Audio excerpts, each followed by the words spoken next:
Hey dudes, welcome to Splat from the Past, the only 80s themed horror and sci-fi show where things can get totally radical. Now today, I will be having a very special guest that I'm looking forward to. You may remember her. She was the choir nun in the Sister Act movies, and she was Ishmael's mother, Mrs. Borg, in Kingpin, the Amish mother. Her name is Prudence Wright Holmes. She likes to be called Tina. And I'm having her on the show today, and I'm pretty excited because she's a very talented actress, very, very funny, very just all-around talent. I can't describe how talented she is. And I was lucky enough to find her on social media and on the web and reach out to her, and she responded right away, and I can't wait. It's going to be a pretty cool interview, I think. So yeah, here is my interview with Prudence Wright Holmes, aka Tina. Hello. Hi Tina, how are you? Is this Tommy? Yes it is. Nice to talk to you. You too, welcome to the show. Thank you. Yes. It's such an honor. I thank you so much for taking the time this morning. Sure. So first off, I was curious, are you easily offended? No. Okay. Occasionally I'll swear, and I encourage guests to do the same. Okay, I'll try to live up to that. Yes, it's no wonder you don't want to be called Prudence, because you're not a prude. No, not really. Yeah. So did you get bitten by the acting bug early on? Yeah, I think so. Mm-hmm. At what age? Well, I don't know. I remember being in a church play when I was maybe like 7 or 8, and I liked it. Mm-hmm. Did your parents take you to see plays and take you to see movies? Yeah, we had Henley Players in my hometown, which is Columbus, and that was like a summer theater, and then there was another place called Playhouse on the Green in the summer, and then I went to acting classes in Columbus, so yeah. Mm-hmm. Were you influenced by any movie stars or actors? Gee, well, I did like Julie Harris. Oh, yeah. Julie Harris, she's very talented, I have to say. So you started doing community theater and plays in school? Yes, I would say that's true. Mm-hmm. And where did you go train for acting? I went to Carnegie Mellon Drama Department. Nice. Mm-hmm. And you moved to New York? Right. Mm-hmm. After college. I see your first Broadway play was Happy End, and you got to work with a young Meryl Streep. Yeah, that was both of our first Broadway shows. Mm-hmm. Done pretty well for herself. Of course. Did you know then that she had something? Well, I will say she's the most confident person I've ever met. And I remember we were nominated for a Tony, for several Tonys for this show, and it was by Kurt Weill and Bertolt Brecht, and really great music. And so they asked her to sing this song, Sura Maya Johnny, live on the Tonys, and all the other songs were mostly group numbers that people would do, and they would lip sync to the group numbers. And Meryl just looked at them, and she was like, no, I don't have enough confidence to sing live. Get somebody else. But she said it in the most confident way, you know? Yeah. It wasn't apologetic at all. Mm-hmm. Wow. How long did you do that run for? Well, we had a lot of problems with that run. It was several months. I don't remember exactly. Mm-hmm. It was probably just under a year or something. maybe not that much, but that was the year I think Annie won the Tony. It wasn't, the happy end is a lot like Guys and Dolls in the story of the Salvation Army and the gangsters. But I think like the music is very different, and I think it's a great show. I've never seen it, but I'm sure it's a good show. Yeah. So, according to your IMDb, your first TV role was an episode of Charlie's Angels. I guess so. That could be right. What are your memories of that? Well, I remember that none of the angels spoke to me, and then the hair person told me that they were all feuding, and they weren't speaking to each other. And so, it was a little tense. And I remember the director wasn't very nice to me. He just gave me all these orders of hitting different marks and everything. And by this time, I had waited all day. It was 1 o'clock in the morning, and I didn't do it right. And he just started talking about me right in front of me, where did they get her? And I had this co-star, I think it was Hector Elizondo, and he just was so nice to me. He told me what to do, because it was my first TV show. And then I did do it, and it all worked out. Oh, nice. Yeah, I interviewed an actress who was on the show during that period also, and she told me, she was looking forward to doing the show because she loved the Angels and thought that they were so cool and really good role models for women. But when she met them, they were very rude and egotistical, and they wouldn't talk to her. And she almost got out of the business because of that. But she ended up... Oh, no. Yeah, she ended up sticking around for another 12 years in the business, but that almost just turned her off. That gave her a rude awakening of what could happen, when you work on a TV show.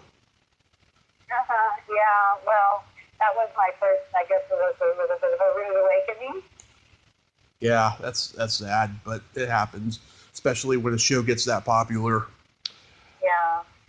So did you move to LA during that period? Yeah, I think I was in LA for that time period. I've gone back and forth several times.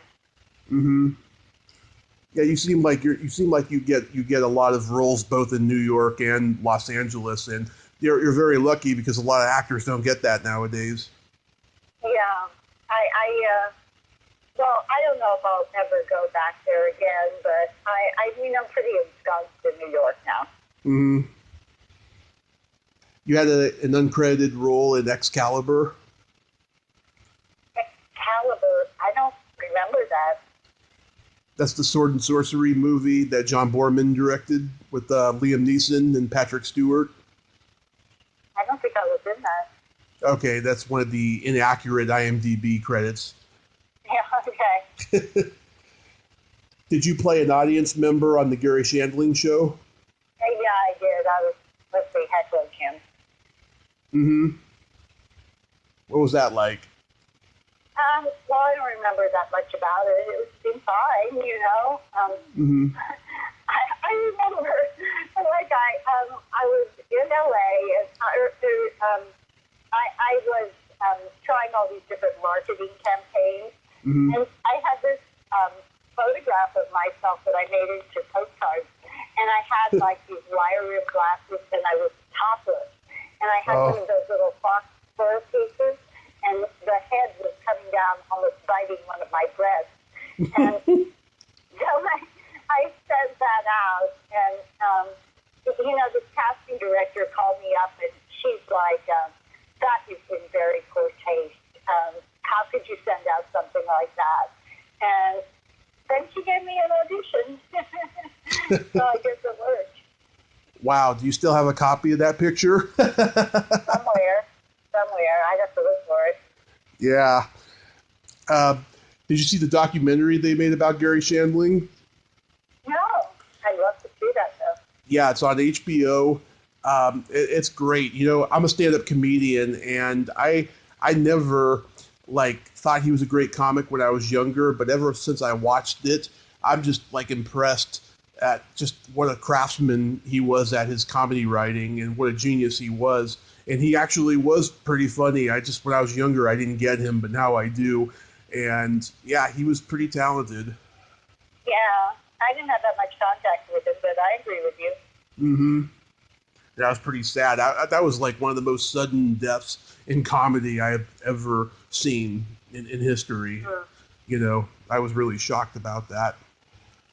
So, how did you get cast in Sister Act? I had like less than 24 hours notice, and they said, come in and do a gospel song and a girl group number, and you're going to be doing it for like the president of Disney, and like 11 Scott Rudin, and all these very big power people in the business. And so I had a singing coach at the time, and I just worked with her. I didn't know any gospel songs, but we thought of the song Amen, and the beauty of that was it only had one word. But, amen, amen. So we did that, and I kind of staged it. I was dancing and playing finger cymbals. And then I did kind of know this song called Stupid Cupid, which wasn't exactly a girl group number, but it was close enough. So I did that. And, it was very nerve-wracking. I think I had 3 callbacks, but I finally got the part. Mm-hmm. Yeah, it's the most successful movie Whoopi ever made. Was she great to work with? She was. She's so funny. Yeah. And we just saw each other again. We had the View had us on last year for the 25th reunion. Oh. I gotta go on YouTube and see if it's on there. Yeah, and it was very rewarding because when we got to the studio, ABC studio, there were about 500 people dressed as nuns waiting in the street, and they knew all the songs, and it's a phenomenon, and I had no idea. Mm-hmm. Yeah, my parents took me to see this movie when I was 9, and it's still one of my mom's all-time favorite movies. My grandmother loved it too. My grandmother was a Catholic, and she thought the movie was hilarious. Oh, really? Yeah. And oh, go ahead. No, go ahead. Oh, Bill Duke directed the sequel. How was he? He seemed very nice. I didn't have, that. I wasn't in the second one too much, but he seemed nice. Yeah, I'm trying to get an interview with him, but he's very overwhelmed because he just came out with a memoir. And I thought he was dead. He's still alive? Oh, no, he's still alive.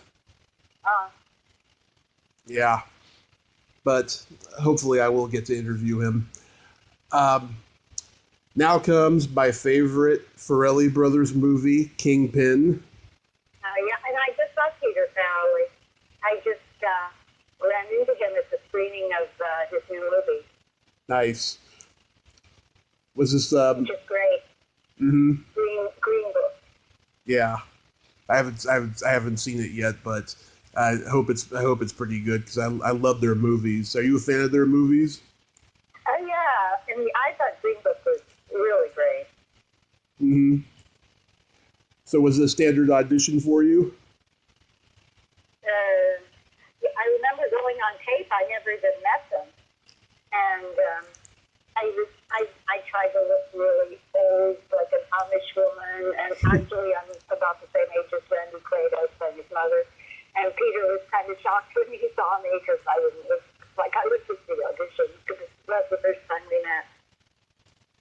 Yeah, you and Lynn Shay are both in this movie, and you both are known for playing women that are not too pleasant to look at and not too pleasant in terms of personality, but in real life, you're both very sweet and both very beautiful. Thank you. Lynn's a friend of mine. We were in a play together. Mm-hmm. Yeah, oh God, she is so great in this movie, playing that landlady, I know. I think some of her best comic chops are in this movie. Yeah, she was great in that. She's done a lot of stuff. Yeah, but oh my God, she's just great in that one. It boggles my mind how this movie wasn't as successful, if not more, than Dumb and Dumber, because as much as I love that movie, I think Kingpin is much funnier. They're different. Yeah. Yeah, I just personally prefer Kingpin the most. I mean, it's just laugh out loud funny. And I interviewed Michelle Matheson, who played Rebecca. Rebecca? Who was Rebecca? She was the young, pretty Amish girl.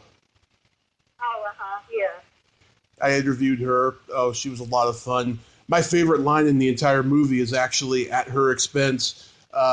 Woody says to Randy, he says, "God blessed you with something. I'll give you a hint. It's round. It's got three holes, and you stick your fingers in it." And he's all, "You better leave Rebecca out of this, Mister." Well, I have a funny story about Woody. Mm-hmm. He was, he's very into health food and organic living and all that, and he wanted the food on the set to be all, very pure and organic, and the food didn't much care for it. They wanted their meat and potatoes, so he had special fish thrown in, and he was just very pure about what he ate. Right. So one day we were sitting at the dining room table on the set, and they had all this food there, but it was real food. And it was, I can't remember, fried chicken, baking powder biscuits. And so Woody was sitting there with me, and he was eating his baking powder biscuits, and he said, "Oh my God, these are really good. What's in them?" And I said, "I don't know, baking powder, white flour." And he just stared out and he started yelling, "They're trying to kill me. I have it in my contract that, I don't eat white flour." Yeah. And so then, he ran out. And then, I don't know if I can tell you the story you put on your podcast, but then he came back and he apologized to everyone. He said, that was uncalled for. Please forgive me. And I think that was really took a lot of guts. Yeah, I mean, I know he's a very big health nut. I mean, in the movie, he looks like he doesn't. He looks like he's not too at home holding a hamburger in his hands. I don't know what he's like now. That was a while ago, but I just thought it was funny. And he's I think he and Pete Farrelly went to college together, and so he talked to him, and they were just funny. Yeah. Do you get recognized the most from this movie? I think from Sister Act. And now I have this new movie out with the Coen brothers. A lot of people like it. Mm-hmm. Yeah, you were the perfect Amish lady, I have to say. In Kingpin? In Kingpin, yeah. Yeah. You played a bank teller on the Chappelle Show? Oh, yeah, that was the first episode. Yeah. What was that like? I don't know. I remember. I just like it's weird, the things you remember. They had this makeup they used on me, and they did it with a sprayer, like a paint can. So they spray painted this makeup on me. Mm-hmm. Never had that before. And also, Bobcat Goldthwait was the director. So it was kind of fun. Yeah. Oh, Bobcat's a hero of mine. God, he made me want to become a comedian when I was only 3. I just love him. Yeah, he's a very quirky guy, but, he was wearing his director hat. Yeah, of course. He has to take it seriously as a director and stuff. I almost saw him live back in 2012, but he canceled his appearance, and I was so bummed out. Oh, well, I don't know what he's doing now. I didn't have that much contact with him. My part wasn't that big. Mm-hmm. I'm a big Chappelle fan. Are you? Yeah, he's funny. Yeah. About 2 years ago, I tried to get up on the open mic at the Comedy Store, and I couldn't get in. So I watched a little bit of it, and I left. And then as soon as I'm like having dinner at a restaurant, I look on my phone notifications, and Dave Chappelle is on stage at the Comedy Store. I'm like, damn it, I shouldn't have left.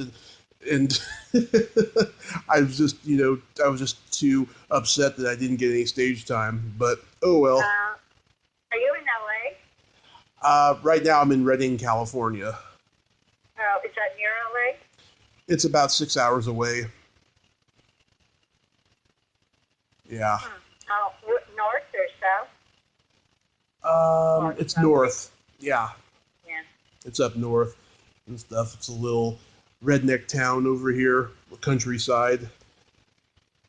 That sounds right. I'm originally from San Francisco. I just came down here to help my mom for a while, and we're going to be moving once the new year hits to hopefully to Los Angeles. And so I'm looking forward to it. So when did you start writing your own plays and one-woman shows? I guess about 10 years ago. Well, no, I wrote my first one-person show in 2003. That was the one I did at New York Theater Workshop. Mm-hmm. And what made you decide that you were going to start writing? I just wanted to keep working, and I didn't really like the part that they were giving me.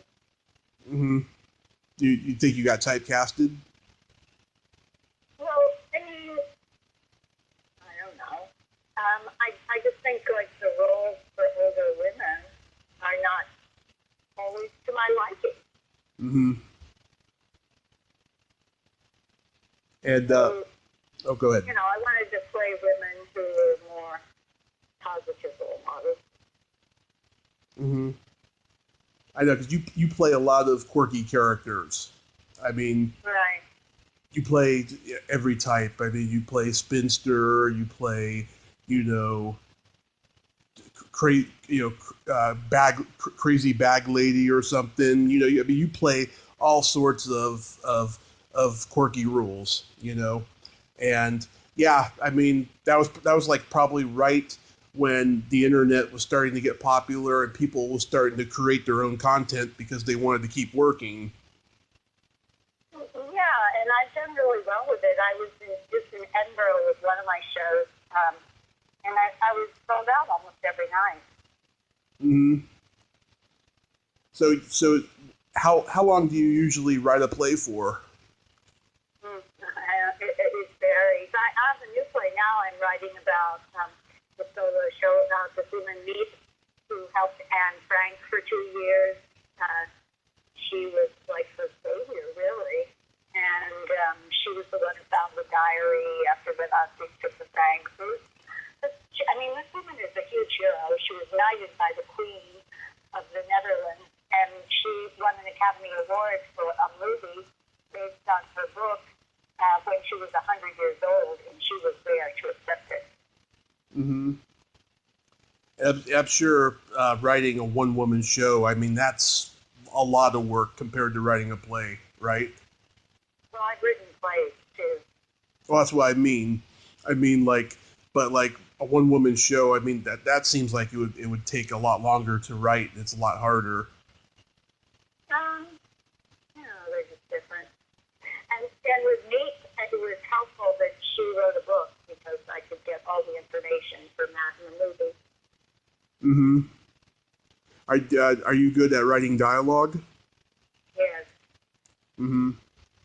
Yeah, I love writing dialogue when I write screenplays because I think I have a pretty good ear for it and how to make conversations realistic and stuff. But it takes a certain kind of skill, and a lot of people don't have that skill. Yeah. Are you currently working on any plays or one-woman shows that you have coming? Well, that's the one I was just telling you about me. Oh, just that one. Yeah, and I also have another one about Virginia Woolf. Oh, nice. Do you know when the one that you're currently working on? Do you know when that one's going to open? No, it's up Right. So tell me about working with the Coen brothers on this new movie. Oh, it's so thrilling. I mean, it was really, really great. Mm-hmm. And Joel and Ethan Coen, I heard they're very eccentric. Well, I thought they were very, very professional. Mm-hmm. And, it's so funny because about 30 years ago, a friend of mine had an office in this building, and she told me, Joel and Ethan Coen have an office in my building. Why don't you go there and give them your picture and resume? Mm-hmm. So I did. And I knocked on the door, and I thought, like, somebody, like a secretary would open the door, but it was actually Ethan. And I said, can I give you my picture and resume? I really want to be in your movies or something like that. He took it. And that was 30 years ago, but I reminded him of that on the set, but he didn't remember. I was like, is this why you hired me?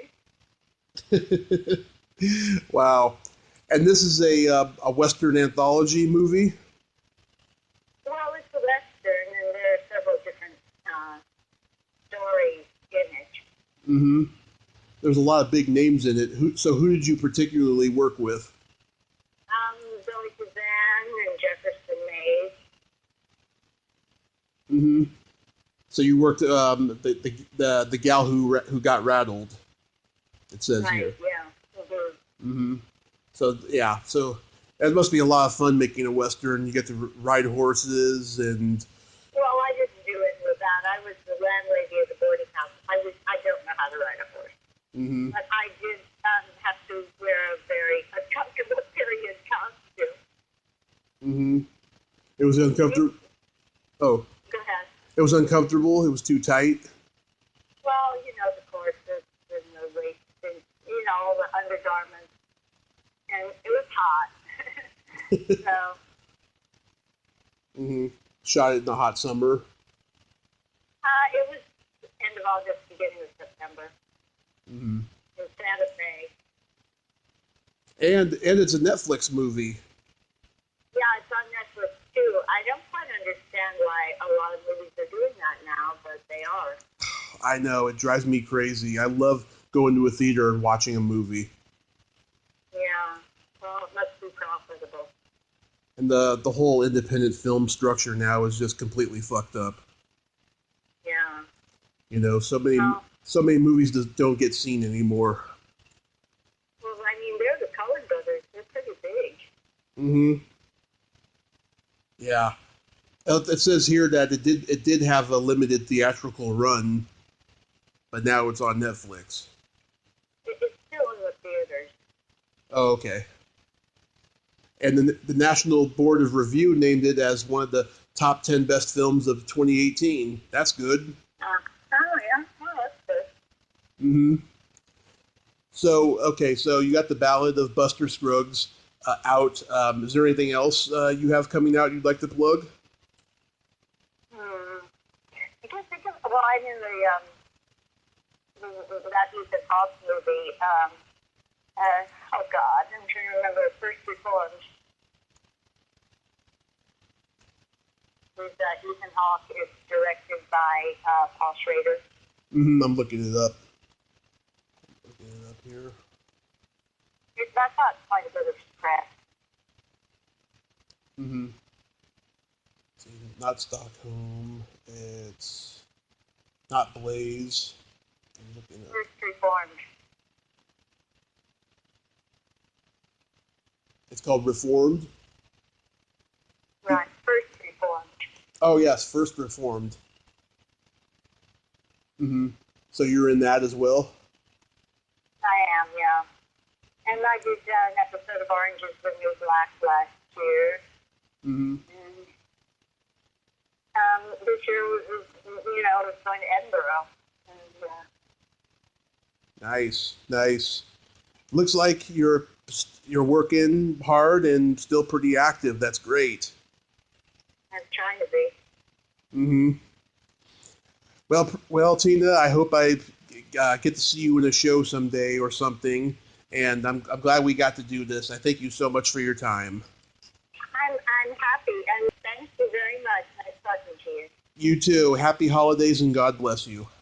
Thank you. Bye-bye, Tommy. Bye-bye, Tina. Well, there you have it. Prudence Wright Holmes, a.k.a. Tina. Ain't she a sweetheart? Thank you so much, Tina. I'm so glad we got to talk. You're a very talented lady and very awesome lady, sweet lady. And I'm glad we got to do this. And I'm glad your career is still going strong. If you like this video, everyone, please subscribe to my YouTube channel. Add me as a friend on Facebook. Join my Tommy Kovac comedian page on Facebook. Follow me on Twitter and Instagram and all that fun stuff. Well, that's all the time we have this week on Splat from the Past. Until next time, this is Tommy Throwback Kovac saying there's no shame in living in the past because the present sucks. Later, dudes.